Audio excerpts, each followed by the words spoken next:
this seminar last semester. When I was a student before I graduated, I launched the business in 1 semester, and I brought in 68,000. So I wanted to show that these sessions are very valuable. We have an amazing speaker today. His name is Vikram Dhillon. Is that how you say it? Dylan. All right, Vikram Dhillon. He is an open source enthusiast and developer extraordinaire. Act fellow in the lunchtime meeting with coach students on their idea. He's also the founder of Opsbug, which is a blogging platform, and it's going to be a thought leader about Opsbugs, which he termed. And he'll tell you more about that. But before he begins, I want to make sure that you all give a big round of applause for Vikram. Take it away. Hi, my name is Vikram. Welcome to the last class, I think, in this seminar on Launch Your Startup. Today we're going to be talking about all kind of bit of things, and one of the biggest focuses today is going to be this thing called MVP. Eric Ries came up with a concept of minimum viable product, and this term has been thrown around a lot. A lot of people talk about it, but it's safe to say 90% of them don't understand what the term is. And so I'm here today to talk about MVP and that kind of stuff. So this talk is going to be structured in roughly about 3 pieces. One is just going to be me throwing crap at you guys. I mean, good stuff at you guys. The second part is going to be we're going to try to do a live thing. We're going to try to make a live MVP with the concepts we tried to learn and the ones we went over. And lastly, I'm going to tell you about a few companies I know. One I'm representing right now, Mixpanel. Can't really see us too well, but I interned for them way back when they were just starting off. Just came out of Y Combinator batch, and they are incredibly successful now. So I know the inside story because I was with them when they were like getting big. All right, so let's get started. All right, minimum viable product. It's a $10 word, really, big fancy word. What that really means is you try to do something that with an idea that you have that is the least amount of effort and money to get the first feedback flowing.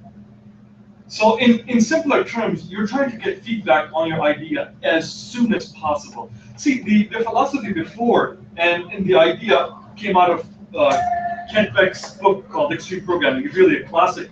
The idea was software developers, this is particularly true for software developers, they would wait until the whole thing was done before it ever saw anybody. Like before even a single user could touch it. That's terrible, okay? And for several reasons. One is because you don't know if that thing's going to be liked or not.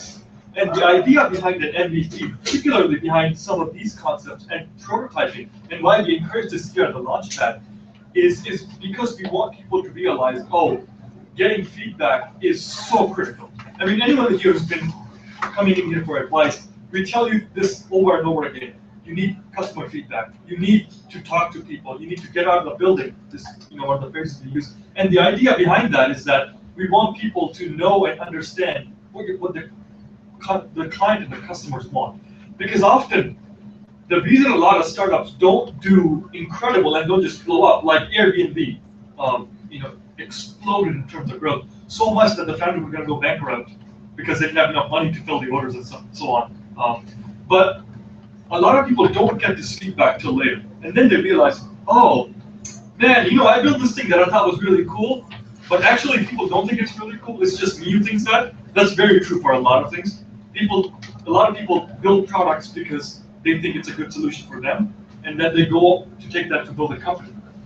What's hard to making that jump is that you're missing out that it's for more than you, right? So when you add more people into this loop of like developing, the problem comes out that do they really want this, and how do you test that? We're going to talk about all that cool stuff today. So I want to throw another $10 term that you read up here. It's called product market fit.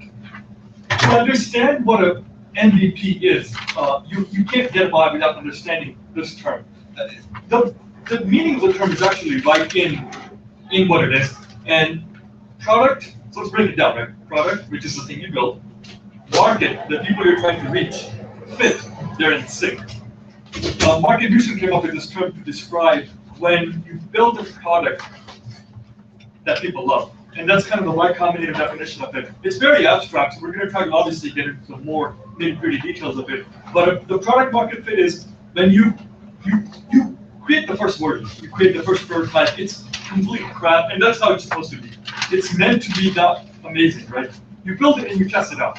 What you're testing is that, do people care about what I've built enough to pay for it, right? That's kind of the idea, right? Behind what you do, you build a product and you test it, people want to pay for it. And I'll tell you guys a cool story. And it's about drones, which are very popular in a lot of different areas. So a group at Stanford, under Steve Blank's guidance, Steve Blank is really one of the pioneers of lean startup, aside from Eric Ries.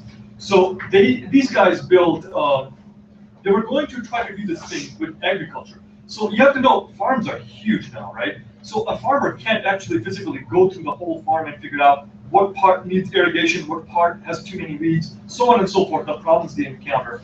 So this group was gonna build drones. And what these drones would do is they would fly over, right, and they would take pictures. And these aerial photography stuff is gonna get stitched together into one gigantic map of the whole field that the farmer can then see and realize based on the quality of pictures and, like algorithmic detection, like, oh, this part needs more water. Oh, this part has too much water. And then he could maximize his resources based on that. So, okay, these guys were like, all right, let's prototype this. They came up with a plan and they ran that to Steve. And their plan was basically that they were gonna go build a cheaper version of the drone. They would write all the software, themselves and so on, and it would take about 2.5 years or so. It seems pretty standard, but here's the thing. And so if you guys follow this chain of thought so far, here's the funny and kind of strange thing about it. So MVP, right? So I usually describe this to be kind of the thing where you put the least amount of effort and the least amount of money. This seems really counter to that, right? Because you're putting a lot of time and obviously a lot of money. Steve told them, well, instead of going out to get a cheaper version of this drone, write all the software, so on and so forth, why don't you guys just rent a drone for a day, fly it over, record the images that you need, stitch them together by hand, put whatever box or something around the images that you need, do that by hand, and try to sell that. The idea is this group was not selling if you can fly a drone or not. That's already been done and tested, okay? This group was trying to sell, can you sell that data that they got from flying the drone? There is no reason to build a drone, then take it out, fly it, and spend 2.5 years when you can rent a drone in maybe 6 hours. I don't know, go look around on Google, find a company that lets you rent drones. Do it by hand. It's going to take a week to do this, and you instantly get feedback on, oh, the images are good, I love this idea, but the quality is complete crap. Change this. Well, they know the quality is going to be crap because they had stitched the images, and the camera was not good, so on and so forth. And so this group is like, oh, well, thank you for that. And that saved them a few $1 million. They're a huge company now called Airbase. They're hiring, well, you have to move to San Francisco if you want to work for them, but they're in San Francisco, they're doing great. That's how the company started off. And you guys kind of see the pitfall here, and that's a huge problem, not just in tech companies, really everywhere else. The common pitfall here is that MVP is a cheaper, hacked up version of a big thing. When that's actually clearly not true, right? So this example kind of illustrates that you're actually trying to test something actionable. So I've been talking about this MVP thing. What is this really about? When you have an idea, right, and we hope you all come in here after you have an idea to get some coaching and stuff. When you take that the next step, you want to do something with the idea. It's a common survey, a good 90-95% of 27-year-olds were part of the survey done at Harvard, and they said a lot of these people wanted to change the world. And when they were asked how, they didn't really have a very clear answer. So having an idea is great, but you take it a step further, and that's to actually do something with this, right? Act on the idea. So acting on it requires something that people can judge and give you response back from. The whole philosophy behind the MVP is that you have something that people can give you some feedback. You're looking ideally for a yes or no answer. You're looking for people telling you, oh, I love this, oh no, I don't like this at all. People's responses to this will vary a lot, and I mean a lot. You go around to 50 people with your first version, you're probably going to get 40 opinions. So how does this look like when you're doing a huge, you want to have a big picture in your mind before you even go out, right? So how does that look like? And I'm going to show you guys another picture. Geoffrey Moore wrote a book called Crossing the Chasm, and this book talks about a lot of great ideas, one of which is when you take this initial version, what does that look like? I'll give you guys a personal example, Gmail. Gmail came out in 2006, 2007, around that time. It was still in beta. I was among millions of other people who absolutely jumped on it and loved it. New products start like this. You build a product, you launch it, and you get a very small group, a needs-specific group of people who just love this to death. And this is kind of a Peter Thiel test of this, that when you build it, people can't live without it. That's that one group, a very small group of people who just love the product, no matter how buggy it is, no matter how crappy it is, they really love the idea that you built. If you get that, then you're at a very good spot. And that's that very early step at the far end. It's called the innovators, or Geoffrey calls it the innovators. We call them power users, anything. We call them crazy people because they're using a thing that's not built completely. When Gmail first came out, it was nothing like how it is today, obviously. It was buggy, the email interfaces were bad, but I love the whole idea of threads. Like you could see a thread underneath a thread underneath another one. A lot of people did too. And Gmail found themselves surrounded by a small group of people who just loved it. When you get to that stage, that's your first kind of iteration of what an MVP looks like. Then you try to get more people, add some things, and that's the first jump you have to make. From these crazy people to early adopters. They're just slightly less crazy. They're still pretty crazy. Jump on a product that's half built. These people are going to be the ones providing you with some of the best feedback, like probably ever. So Airbnb, the example I used earlier, we're going to go bankrupt. The founder, Brian Chesky, had $1,000 in his bank when he moved to San Francisco. He didn't have a place to live, none of that. He had a friend there. So to pay the next month's rent and the bills, this was that if as a time frame was around the election when President Obama and Senator John McCain were going to go against each other, and Brian Chesky and his friend built a cereal. They went to the dollar store, they got the cheapest cereal they could, and they called them Obama-O's for Cheerios and Captain McCain. And they sold those cereal boxes, like the cereal boxes. And that's how they made their money for the first jump, to go out and take pictures for the places they were like renting out. And so the idea became that they realized they had to meet every one of their, like, the people who were using Airbnb, they had to go meet them in person. By the way, you're not familiar with how Airbnb works. It's kind of like Couchsurfing, but a much better version of that. It stands for Air, Bed and Breakfast, and that was kind of how the idea started off to be. So Brian Chesky realized that to really, like, he was in that very early group. He had a few people, probably about 150 people, I think, who absolutely loved the idea, because these people wanted to go to conferences and they could not find housing because the conference hotels get booked like this, you know. Secondly, the big problem was they were too expensive. Airbnb was far, far cheaper than that, because you were basically renting a house or renting a room in someone's house. So he realized he had to go like meet these people person to person. Basically, he just actually went in every person's house. Like he kind of did Airbnb for them. He lived at their houses, and to get that money to even move around like that, they sold cereal boxes. And that, like, meeting with them, Brian says that meeting with them was the life-changing moment. He realized how intimate that connection was when you move in with someone. I mean, he said that one of the people, when he started Airbnb, the first was he was doing it in his own apartment, renting out 2 of the rooms.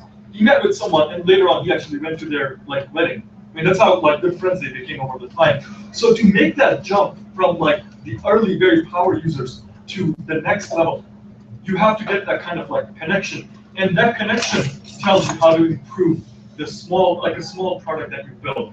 That connection tells you how does your product feel to the person using it, and how can you, based on that, improve what you've built. Is so far so good? Am I losing anyone? I got a lot of nods. That's good. That's really good. I have a question. Yes, you do. So why would I stop going full force on planning my idea to do a test like this when I know in my heart that I have the right thing, and that if I build it, people will come? Thank you. That excellent question. So the idea that if I build it, people will come is it's an old software methodology. Is where it came out of, and this idea is like it. I don't want to say it's wrong because sometimes it does work, but a lot of times it doesn't. Like, and the problem with that is the reason why if I build it, people will come. One, how are you going to get the press? No one knows you, no one cares about you, you're practically a nobody. When Brian Chesky moved to Silicon Valley, he was practically a nobody. He'd gone to Rhodes School of Design, and pretty much no one took him seriously. And that's true. When I started my blog, no one took me seriously. I was a nobody. There are 2.1 million blog posts that come up on the internet every single day.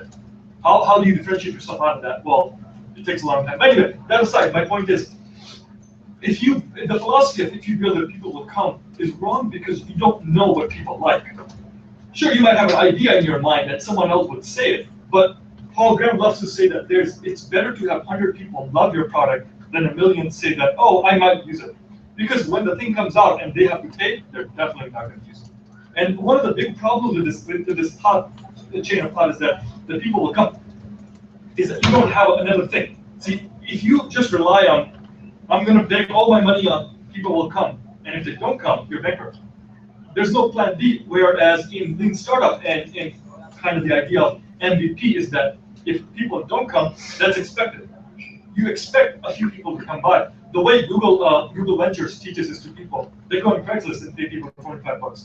Hey, we're doing a use study. Someone wants to come by, we'll give you $25. That's how they recruit people to do that. The idea is if they don't come, which very often happens, well, you just learn people don't like your product. Right? So the whole idea, the connection that Brian Chesky built with the people when he was traveling, he understood that, well, people are not going to come if I don't change this around to something else, right? A lot of people were interested in actually renting their whole house when they're not there. That's something Brian had no idea, which is now what Airbnb is. Half their revenue is from people having these great mansions, so to speak, that are empty. But people can rent them now, and they're getting some sort of revenue. And obviously, this is all protected and so on. How do I know what is? Okay, thank you. Thank you for pointing that out. And we were going to actually, I'll answer your question in just a moment. We're going to actually do a live thing here to get a feel for what is in a minimum viable, because it's difficult, right? So, okay, let's break the thing down into small pieces we can. Minimum, least amount of effort and money. I tried to give the drones example as that example, right? So the idea was that they wanted to sell data, not drones, which is much cheaper than flying a drone around, right? Viable. Viable is the second part, which is Shapiro asked. But thank you for that. And that was, will people come? If they don't come, you change it. It's called pivot. You basically move it around. You change it until they come. Minimum viable product is just first in the step of you going through the stages of being an entrepreneur, which is pretty tough. You keep changing the product again and again and again and again until people love it. Google was the 37th search engine that walked into Sequoia Capital and got funded. And 37 search engines came before that number got funded. And the idea is that it's not so much what you build, it's what you build around it, right? So it's the idea of a full stack startup. Your product is not just the only thing. What matters is the connection you build with your user, which is kind of why I showed this picture. The idea of the chasm is, well, one is the jump from the super crazy people to the less crazy. Can you even make that jump? And you make that by kind of talking to them and interacting with them. Then comes the big problem. Now your product, this is, by the way, around or before the launch. Now your product's gonna hit like traction. You know, Ryan Holiday wrote a book called Building Traction in Products, and the idea was, it's like a train, right? Imagine a train like coming out from the sky and like hitting the tracks. When it hits, there's a lot of friction. Can you generate that kind of friction when your product hits market? If it does, basically what that means is the term I talked about earlier. If the product hits that kind of traction, you achieve product market fit, and then you're just going to explode. See, the idea of a product market fit is like, so in the Matrix, the first Matrix, Neo goes to the Oracle, and he asks her. The Oracle tells him, being the one is like being in love. No one can tell you if you're the one, you just know it. And product market fit is similar. If you're asking the question, have I achieved this? You probably have. When you reach there, you'll know it. And the way you know it is because you have increasing trust of customers. Any product that deals with money, customers are a huge deal, obviously, and their trust because they're paying you for it. The idea is you're selling them. Try to realize you're selling these people broken, crappy version of your final product that they're willing to pay for. Developing that kind of trust, establishing that trust is so huge. You know, as you as a founder and them as a customer. Okay, so now we're gonna do a cool experiment. I need hopefully I need volunteers, or do you want me to just pick on people? I mean, it's fun if I pick on people, but I mean, volunteers will be just as fun. We're gonna try to build an MVP here. Shakira? Is it for services as well? Yeah, it could be anything. We're trying to build a product here. Thank you. One more person? Would you like to come by? All right. Why don't you guys come on up? Yeah. You still need me? I can probably pick one. Thank you, my friend.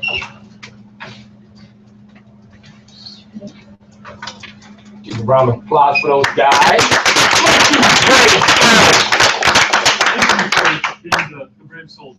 So basically, their job is to come up with an idea and try to, and I'll guide you through that. And it's for basically going to be a huge improv exercise. All three of you are going to try to help build an idea. And it's your job to critique, or actually help them out if you want to. Either way.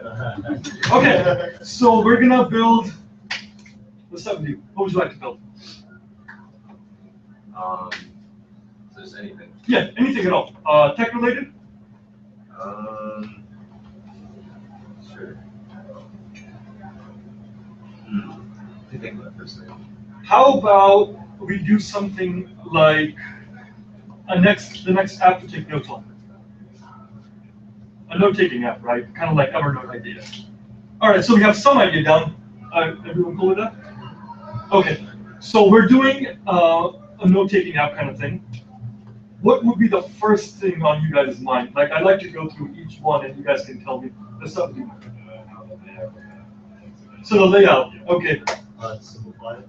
Simplify it.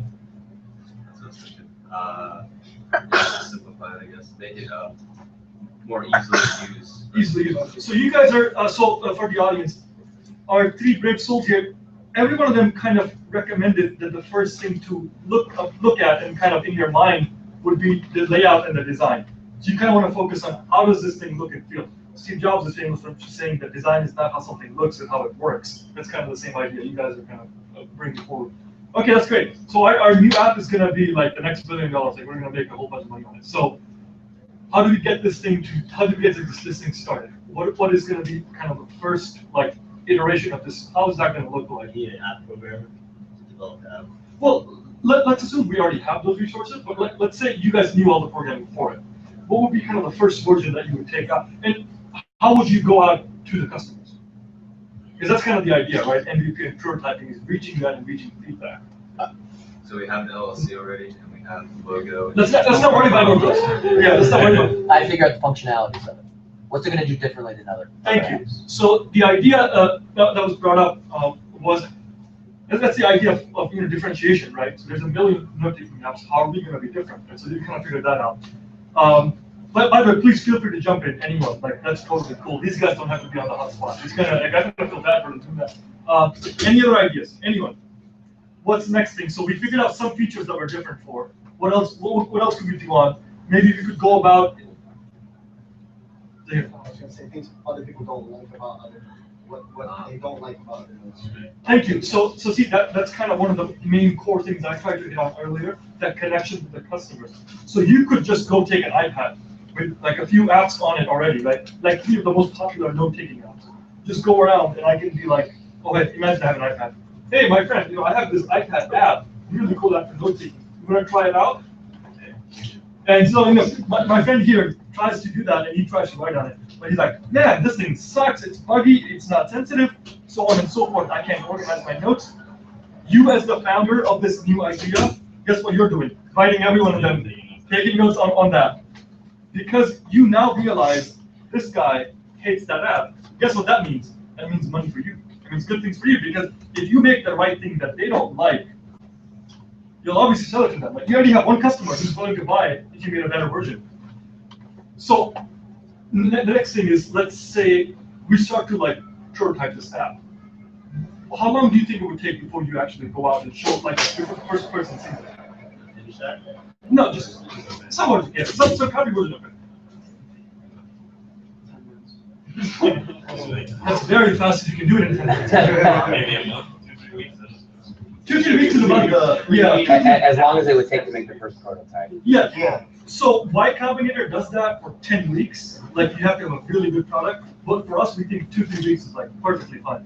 No, the reason I said like 10 to 2 minutes is, you know, like a prototype tools, I'm not sure. Oh, yeah. That's a good way to look at it. So one great resource is called InVision. InVision is a very good design tool that you can prototype a lot of things in a very fast rate. And you might get done in half an hour, which is kind of what you were shooting for. Okay, so you get the first round of feedback. What do we do now? How are we going to get to that million? We need that, right? So the first time we get a round of feedback, you're going to get a lot of mixed feedback. Some of it's going to be like total crap. Others are going to be like, oh, that was really good. Others, some of it's like this kind of middle. When you get that feedback, the first thing you kind of want to do is incorporate it back to your app. Right? So it's kind of the idea of like a pivot. So let's say I'll give you guys a feedback. It's completely made up, right? Because we're trying to make an MVP here. But how about, oh, this app can't let me organize my notes properly. That's one of the feedback you guys got because you didn't have it in the feature. What could look like the next thing to solve that problem?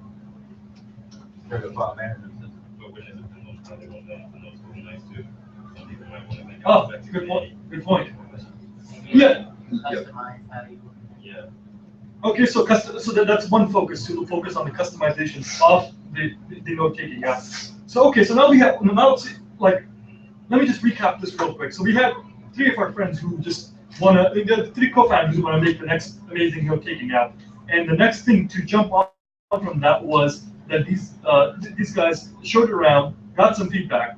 Turns out that one of the problems in their feedback was that they couldn't organize notes as well, and not as well as they had thought out to be. So the next thing in building that minimum viable product is going to be try to change the note style. So we go back to like sketchboard, 2-3 weeks again, and then what happens then? So you have the notes like ready. Yeah, we have a man. Yeah. We go back and I'll show people. Yep. But they got. Yep, exactly. It's that painful cycle. You keep going back until they're like, okay, I'm gonna give you my whole wallet and more for this. Like, the idea is that if people love your product to the point that they can't live without it, like, and it doesn't have to be the entire user. It could be 10 people.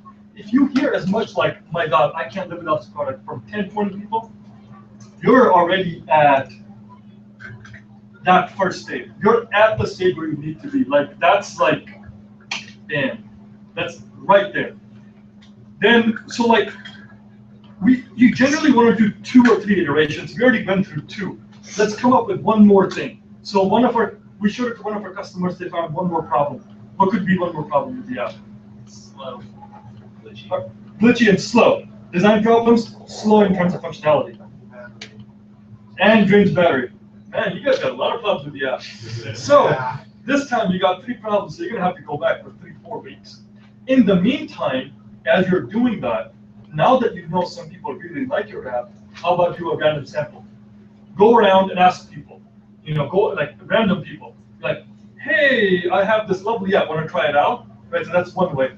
What are you going to do now? Now that you have the feedback and you have some more feedback from the random people that like kind of gave you something, hopefully gave you something good. But so what are you guys going to do now? Ask them like rated 1 to 10, like how like efficient is That's the a- app. Yeah, that's a really good one. That's another thing actually. When you do these things to ask people to interact with them, make them quantifiable. Don't say, oh, do you like it? Or do you kind of like it? No, 1 to 10, how much do you like it? That gives you at least a better measure of it. So then our co-founders are going to go back to the drawing board. We have 3 issues: slow, glitchy, and drains battery. You're going to fix all 3 of them, right? Are you going to fix all 3 together or one at a time? Perfect. Man, you guys are getting this. If you fix too many changes all at once, that's going to give you a lot of problems. One is the problem of what's called confounding variables. That's the thing in statistics where you have too many things that you change. So you don't know what got you the more numbers. So if you show the app with all 3 features fixed, and you get 20 more people to love it, you have no idea what they love. out of the 3 features you had. But if you show one by one, you know exactly how you're moving forward. And if you made a mistake, you can track it to, oh, I reorganized it this way that this customer asked, but the other customers don't like this. So now you know, if you had fixed 3 things at once, you wouldn't know what this guy didn't like, except what they did like over the time. So that was 3 iterations. What happens now? We go out with the big bang, right? We go show more people. Now it's time to really take this thing to see if it catches on traction. Thank you so much, guys, for the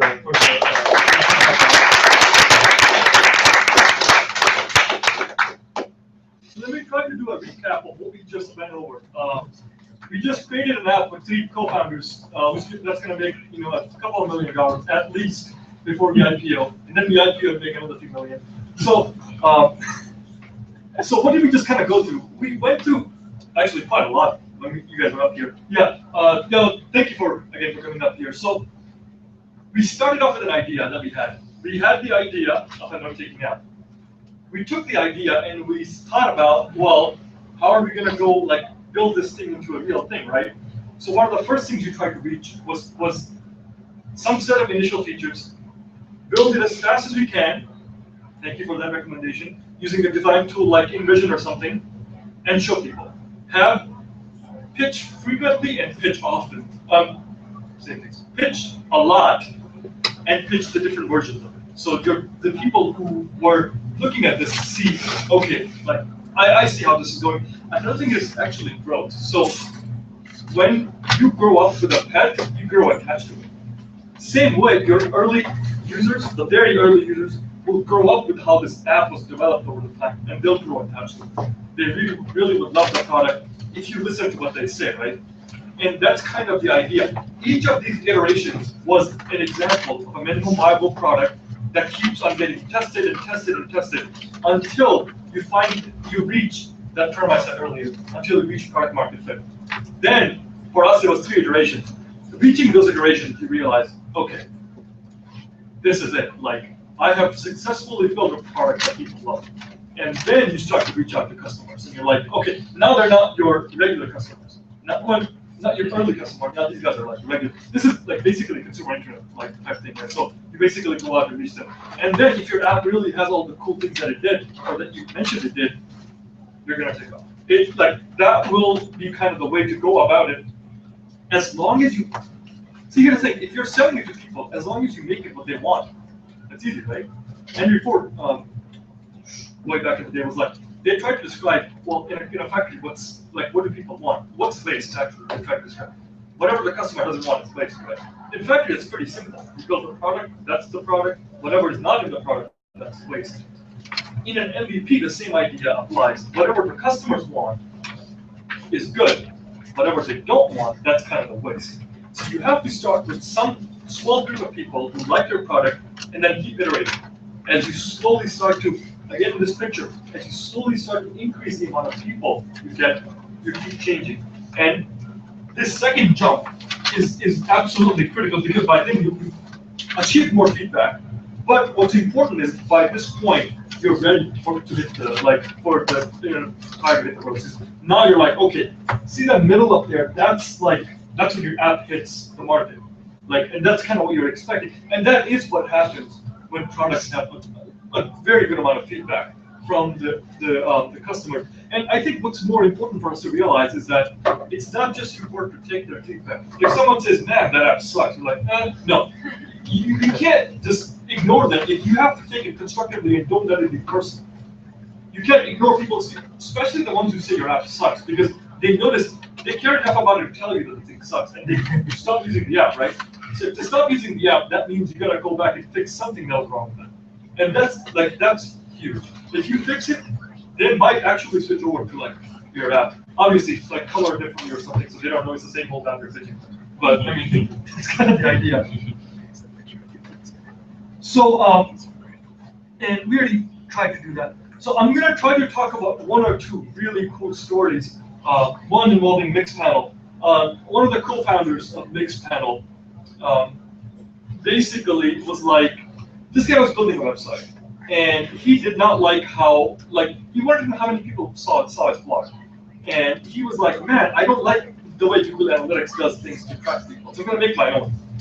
And so he did. He spent 2 weeks making this thing, and he only got 4 people to see his blog. And he's like, this guy's pretty bummed out. But what he saw was that as he was developing this tool, he would show people. He would go around asking a lot of people, like, hey, so I saw, like you use Google Analytics, like, what is one thing that's like incredible about it? Or what's one thing that just absolutely sucks?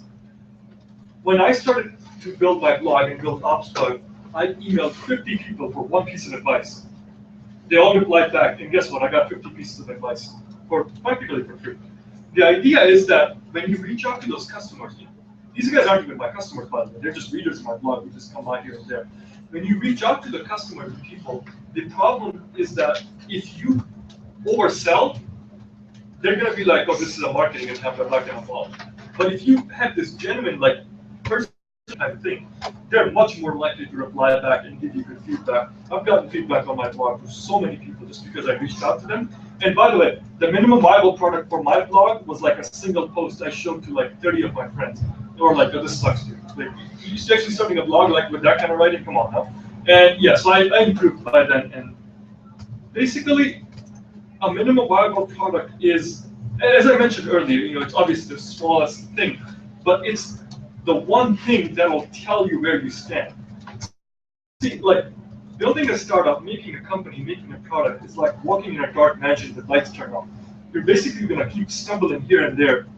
Sooner or later, you're going to find the light switch and see exactly where you are. Making that process shorter is the whole point of an MVP and these iterations. Making the stumbling, like making it less painful on you as the entrepreneur. It's going to be painful regardless of how you do it, but you can try to minimize it. Minimizing how difficult it gets on you is to shorten that time that you have from when you get an idea to when people see it. The smaller you can make that time frame, the better you'll know how, where you stand in that dark mansion. The faster you'll be able to reach that light switch and turn it on. So far, so good? Excellent.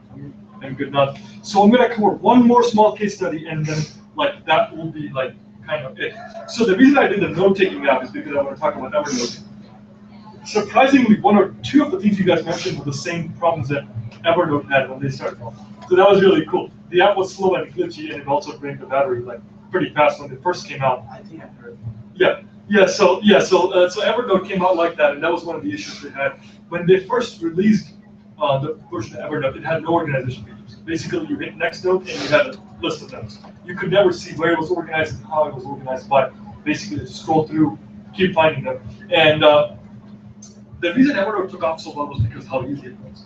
And the second thing was they made it so easy to copy paste things from wherever on your computer into one single place. That kind of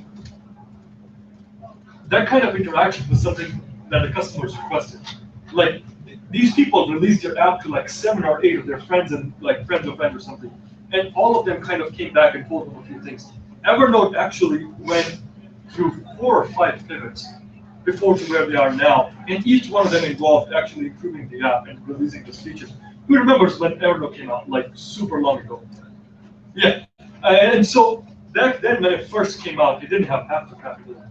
It didn't have a lot of organization features. It didn't have the whole syncing thing.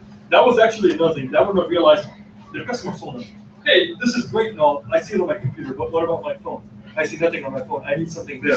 And they're like, oh, thank you for telling us that. And they did exactly that. And these kind of things like this, once you have the first version of your product, right? So you have an idea and then you have the first version. That first gap can take a while because you're still young and figuring things out. But once you show it to people and you start getting feedback, man, you're gonna get busy. That's when it's time to really start okay, I gotta know what, you actually have to go out, and especially if you're the founder yourself, you can't hearing things second, third hand just doesn't cut it anymore, especially if they're critical. If you're the founder and you're being funded by investors and you're getting something as second, third, or fourth hand that's critical, they're probably not gonna fund you anymore. You have to, as a founder, you have to go out and listen to every single one of these things, because in your organization you have that kind of God view down on everyone. Other people outside don't know what's going on in your organization. Even the people in your organization don't know. If you have a team of 5 people, not everyone knows what other person's doing. You do because you're kind of the boss, you know. So hearing those things firsthand is like absolutely critical, and that's one of the biggest pieces of advice I can give out if I can. When you have the first idea, talk to as many people as you possibly can, because that will really help you shape the product, mature yourself as a person, and make that first jump to those early innovators.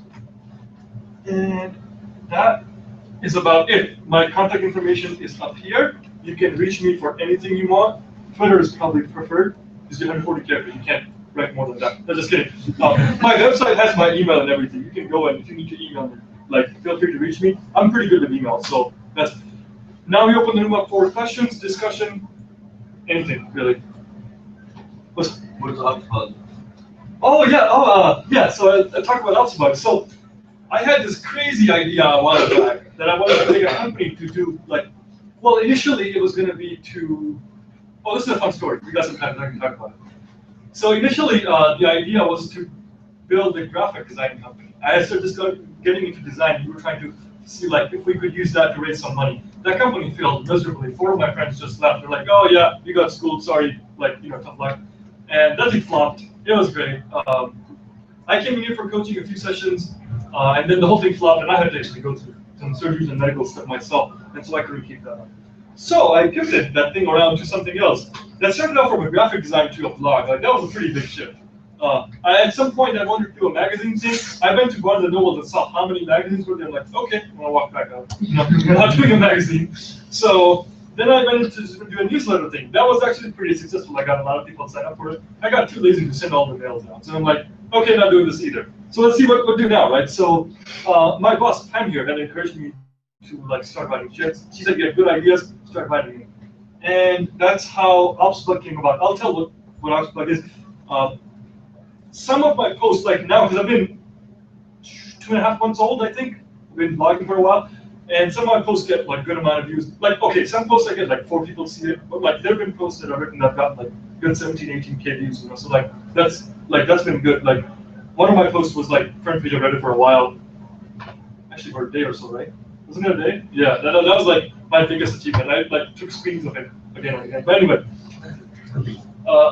HubSpot is basically a problem that occurs as you try to change something. So HubSpot did break the name down, operations and bugs. So as you're trying to, and I thought that there was a lack of a language, so to speak, to describe common problems that occur. So if you're trying to innovate in any area, really, you're trying to build your startup, you're trying to do something differently, you'll encounter small issues. And people just say, oh yeah, I just failed. Well, no, there was a reason why you failed, and that reason is critical. And that reason is a small HubSpot that occurred somewhere through the line. And as these keep piling up, basically you're going to end up leading to failure. So that was kind of the idea behind it. Yeah. Any more questions? Listen. I mean, is there a whole different process for services?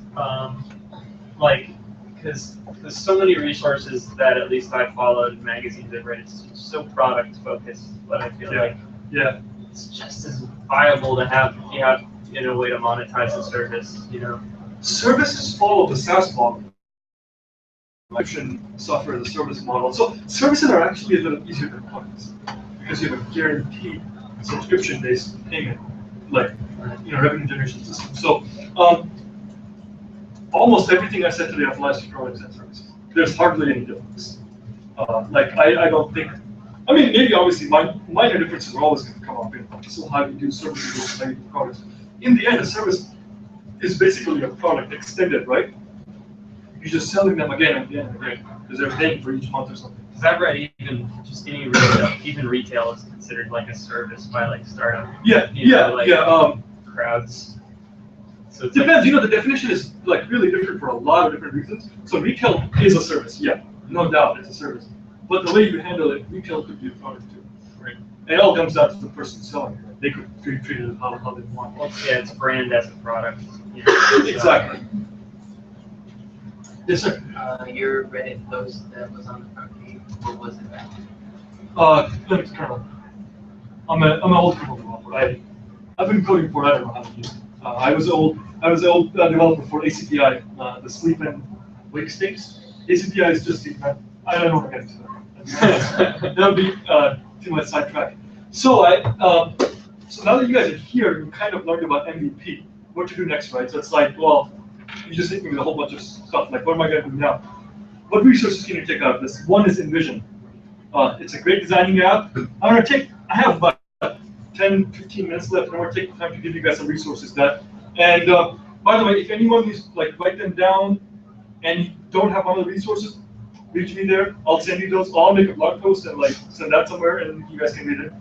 InVision is definitely one of the resources to prototype. Also, I'm now taking over the Raise Lab that we have at the CEL. So if you guys are doing anything if you're doing a venture that has a social kind of mission around it, so like Limitless, a group of engineering students who build like these bionic arms or 3D printing arms that can be like for people who have missing limbs and stuff. They have a very like powerful social mission behind it. If you are building like that kind of stuff and you need help, feel free to come by the CEL, and there's a lot of resources, including myself and other people who are doing that. They also at the Starter Lab, again in the CEL, in the Business Administration building, we have things like Arduinos. We have a lot of things for like fashion students who are trying to do fashion kind of stuff. As you can tell, I don't know anything about fashion, but anyway. So and lastly, just a lot of like design and like video kind of software, and people to actually help you with some of that stuff. So if you need help with graphics and so on, you guys can come by. Of course, last but the biggest source is going to be here at the Launchpad. And like you're kind of, when you're at that stage that you need that kind of help, like we'll help you through, get to the next stage on those kind of things. If you guys have any questions about any of these resources or want more links specific to your venture, feel free to ask me. I'm willing to help you guys out. I'll be here for another 10-15 minutes after the thing is over as well to answer any questions that you guys have. Yeah, like really anything. If you're a tech person, like, or doing a tech venture, really any venture for that matter, uses technology. Like ask me for any tools and stuff or help. Like I'll be like glad to help you guys out. I think that's about all. Thank you so much. Thank you very much, big thumbs for coming out. I want you all to give yourselves a round of applause. This is so amazing. Okay, all right, that didn't work. You guys are like super awesome, super good looking. So one more time, give yourselves a round of applause. All right, thank you guys for coming out. If you would like free startup coaching here in the Launchpad, that's what we do. We have experienced entrepreneurs. Our associate director did an $18 million buyout. I brought in $68,000. We got Ron here, we got Shakira here. We have a lot of people who can help you launch your business in one semester. So if you would like a one-on-one coaching session, see Shakira in the back, say, hey, Shakira. Hey, Shakira. There you go. Now, if you would like to sign up for our newsletter to find out about events before campus finds out, see Eric in the back, say, hi, Eric. Eric. Now, we have a tradition at the end of every single event. Wait, Shakira has an announcement. We have about 10 minutes. Do you think we could take questions? Yeah, that was it. Okay. Kind of intense. Yeah. Did you All right. have any questions?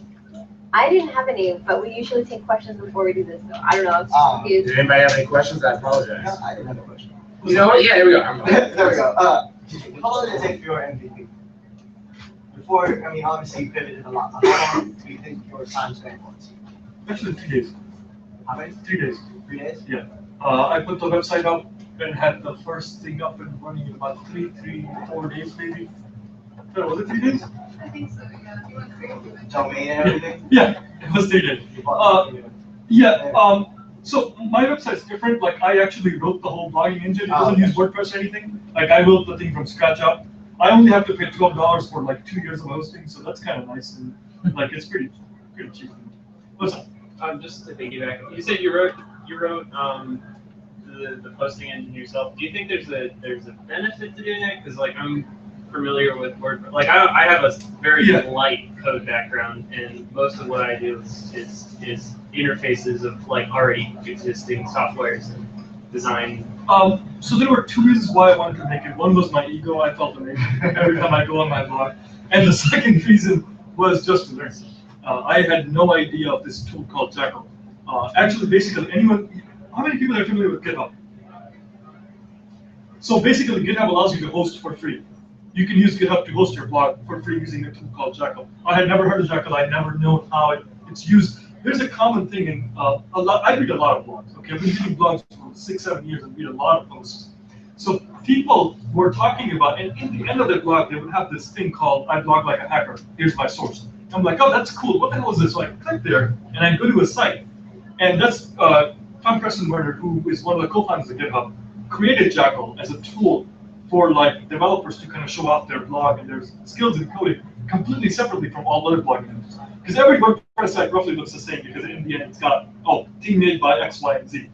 Here you can say, I made this whole thing, like, you know, I'm cool. I mean, there's hardly any other reason besides like personal satisfaction and like learning. It feels different. Whenever I go on the website, I can tell, like your own creation, breathing life into it is something like I find pretty incredible. I'm a life science major, so I study molecular biology. Even in nature, just the fact that people are born, and as kids, yes, that's pretty incredible. And breathing life into something that didn't exist before, that idea is like, to me, that's pretty powerful. And same here, creating your own blog was kind of like that for me. Sorry, I said it's intent then, because for me it's like if it looks and functions like I want it to, yeah, I don't care. You know, like any sane person would go get a WordPress free theme, get a WordPress free domain, and start blogging there. I didn't really want to. I was just like, well, how can I I mean, it's if you go on my actually like it's a lot of feedback I got. Like people love the layout. Like I could probably, I don't know if I have internet here. If I have time, I can show you guys the thing. Pull it up. Yep.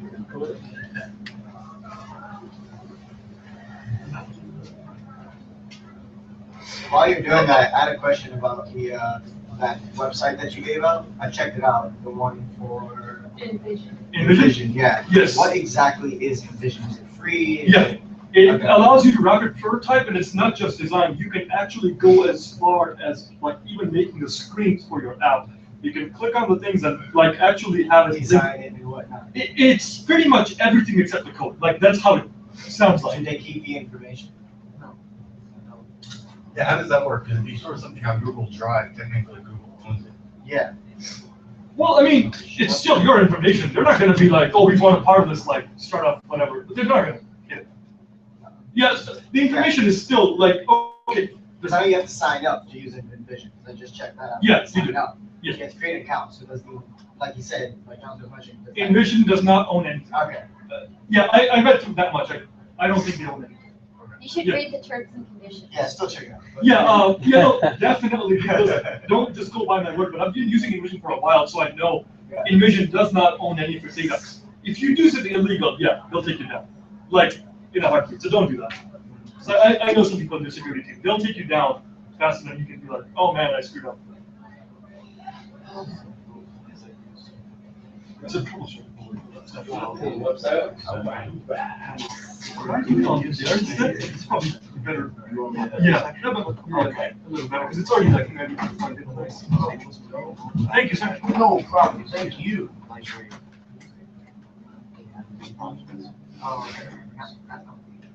Yeah, if there's interest in how to use InVision or like some tutorials on it, let me know. I can write like a blog post. What do you want to pull up? So this is how the site looks like.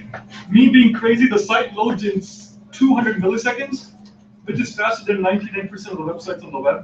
That's something I can brag about to a crowd like this. No one cares. Thank you. Yeah, 200 milliseconds is nothing. If it was a second, like it wouldn't matter if it was 1 second or 2 seconds. You need to keep it under 2 seconds, but I wanted to do like 200 milliseconds. You don't have a lot of pictures too, which is good because a lot of pictures. I have, but they're like kind of like the homepage. I'm saying. Yeah. Yeah, so it's pretty like straightforward. You can go anywhere and like just click and see. You have something for startups on this. Yes, I do have a lot.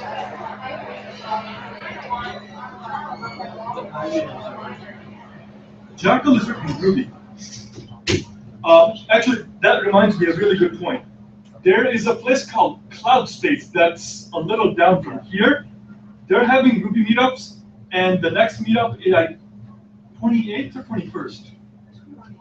28th, I think, and I'm presenting there on how to build your own blog. So if you want to come by, not one of these things. They're in the same plaza as, Lazy or Boy. Lazy Boy, Lazy Boy, or, Yeah. Basically, I've done a lot on this blog because it's been up for a while. So this is, well, one of the things was quote apps, and the idea was that like NPR wrote an app called Quotable. I just took that and kind of modified it to like basically produce quotes as pictures, and so that was kind of. Let me see if I can show something.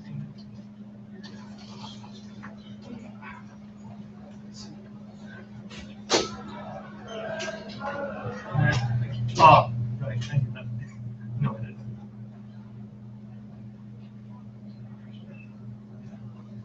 is.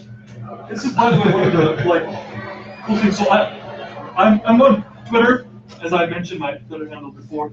I follow a lot of folks on Twitter, and one of the things that like some people do, including Balaji, who's also one of the people at Andreessen Horowitz, they do these things called tweet storms. These things are basically like 10 to 12 tweet long. They're like microblogging, but a little longer than microblogging because they're like 12 tweets or something. But these like get a pretty like really solid message across. Like I have a lot of these on my blog. You guys can check them out like under the title Tweet Storms because that's what they are.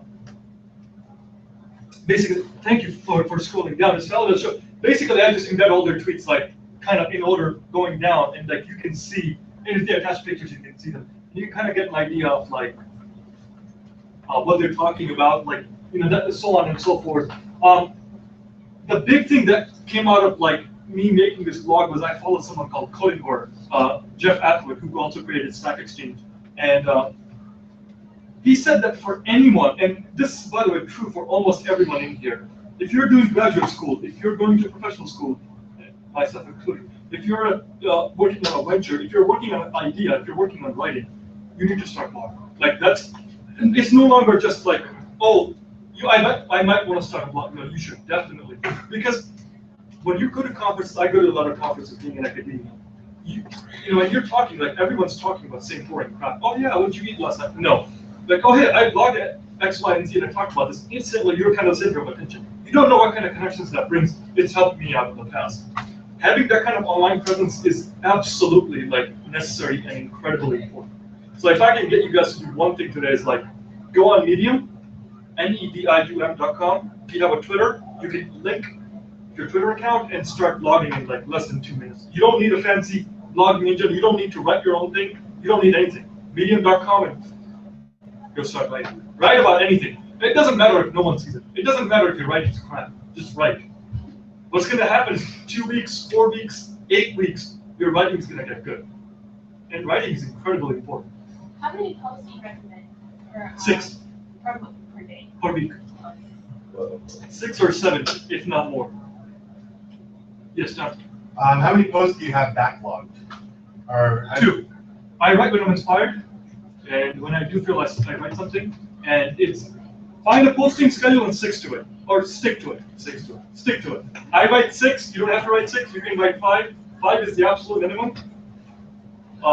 And don't feel discouraged by that. By the way, like you can have a backlog and then start. Like 3. Okay, Google says you have to write 3. So like 3 is like if you don't write like 3 or 2 or 3 a week, your like ranking in terms of like how your results show up kind of starts to drop. I write 6 because for me blogging is a way to learn. If I read a new article, I'm going to write about it. If I read a book or part of the book, I'm going to write about it because I know if I have to write later on today, I have to read the thing like pretty good. I have learned so much in just 2.5 months of doing this, things that I never thought I would be into. Like I learned more about them, like financial capital markets, for instance. I never knew I'd be interested in how financial capital markets work, but writing this kind of, because I knew I had to write about something and I didn't have a topic, I was like, well, let's write about this, like what the hell, right? So, and I started reading and I loved the topic. So like blogging is really, more than anything, a good way to learn new things, more than like anything else. And 6 posts, I say that because for me, like 6 posts means I know what's going on in the world around me. But yeah, but there is no like limit. You have to write 6 or like I'm gonna come after you. As we wrap up, what's the one thing we can do to help you? Oh, that's start blogging. Like, if I can get one thing across, like, oh, shit, start blogging. Help you. Yeah, You want us to blog for us. Yeah. yeah, just do that. That would be like, that would be more than enough. I mean, if I can get like half the people here to start blogging, oh my God, that's like mission accomplished. Yeah. It doesn't matter what you write about, as long as it's read the news. Okay, just read part of the book and write about what you just read. That alone is enough. Get in the habit of practicing that, and you'll see the effect. I see it in 3 months. I mean, like wow, just in 3 months. I have a blog that's on for all considered factors, but which basically talks about user experience, usability, but they kind of lose motivation after a while. Like, how do you keep the motivation? Excellent question, Doctor. One second. That's an excellent question. You lose motivation. Okay, for me, it's Twitter. Every day I check my Twitter. I follow like 60 people on there. There's always good stuff. There's always good stuff to write about, because when you follow that many people, okay, on there, like if you're very technically, like, well, even if you're technically oriented and you're interested in tech stuff, follow Hacker News on Twitter. There will always just follow one person, and that's Hacker News, and you'll be like overwhelmed with how much stuff there is. Just read, man. It's like just a little bit longer. Yeah, I know my time's almost up, but Jeff Atwood's advice was always keep jabbing, always keep trying new things, and always keep shipping. Shipping for code, jabbing for trying new features out, and always keep writing. What you just did, John. Can we get the same effect of always learning if we do a video blog or a podcast instead of a written blog? Written is probably the fastest way to get it out. Video would take time to edit if you care about editing. Podcast requires special equipment. I tried that route, it's difficult. You can do it, but it's like once in 2 weeks. You know, I mean, people like Jessica Calcanis, he updates like once a week or twice a week, but he's got a written studio. For us to do that in like the Tech Commons for the recording lab, yeah, that would take, that would take time and expertise. If you're that oriented, go for it. I just think, right, because it's, man, you just have a computer and type. Like, that's easy. That's easy. Yeah. Thank you so much, guys. My friend, would you like a group picture with everybody to commemorate this moment of awesomeness? Sure. Yes. Yes! You guys please help me go to the front, please. I'll play music and a picture will be taken. Yes, I do. I appreciate Yeah, he might be the person one. He doesn't work here anymore. But I'm sure I he's know the that's one. possible. Yeah, I don't know. Oh, yeah. You're gonna be in the photo, you gotta get the right. What up? Put a smile on, Chad. Put a smile on. I was an actor.